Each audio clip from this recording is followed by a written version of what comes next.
निकाल माझ्या हातात आलेला आहे. निकाल थोडासा वेगळा आहे.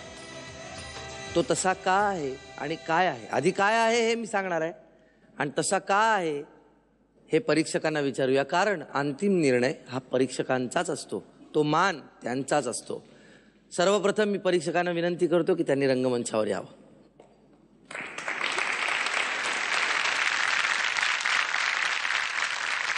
तर सर्वप्रथम कुणाचं पाऊल पुढे पडतंय?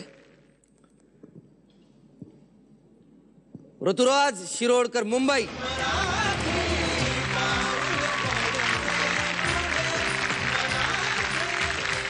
उदय यादव आणि सहकारी Satara,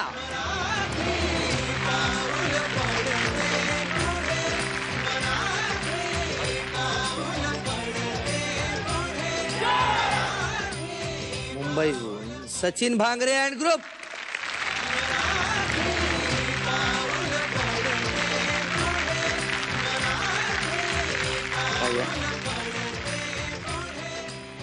MT dance academy Nagpur,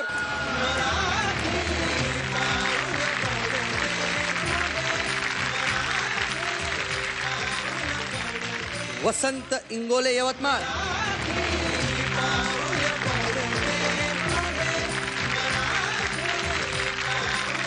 याचा अर्थ असा आहे की गजेंद्र वारढोणकर आणि परशुराम भाऊ यांचं पाऊल इथेच थांबतंय असं तुम्हाला वाटेल, पण तसं नाहीये. ते त्यांना कड का नाही मिळालं? गजेंद्र वारढोणकर त्यांना तर गॉंग मिळाला होता आणि गॉंग मिळाला म्हणजे ते 10 पेक्षा पुढे आहेत. हे सगळ्यांच्या पुढे आहेत, सगळ्यांच्या पुढे आहेत. आणि तरी सुद्धा का नाही? कारण का त्यांचं पाऊल पडणारे ते मी पाहणारे किंवा मी त्यांना सांगणारे याच्या पुढे पाऊल टाका, मी कोण? त्यांचं पाऊल ऑलरेडी पडलेलं आहे. खरं तर मी म्हणेन तुमचं गजेंद्र, तुम्ही म्हणजे मला असं वाटतंय की तुम्हाला एक 5 किलो तांदूळ द्यावेत आणि सांगावं आमची संस्कृती ठेवा बाबा जतन करून. तो गॉंग हा तुमच्या कामाचा गौरव होता आणि त्यामुळे तुम्ही तो गौरव म्हणून घ्यावात. परशुरामांचं काय झालं की त्यांचं जे सगळं मला कळलं की मी तुम्हाला एकदम 10 मार्क दिले, तर मला तो तुमच्यात एकदम इतिहास मिळाला म्हणून मी असं थांबलो आणि तुम्हाला एकदम 10 मार्क दिले मी.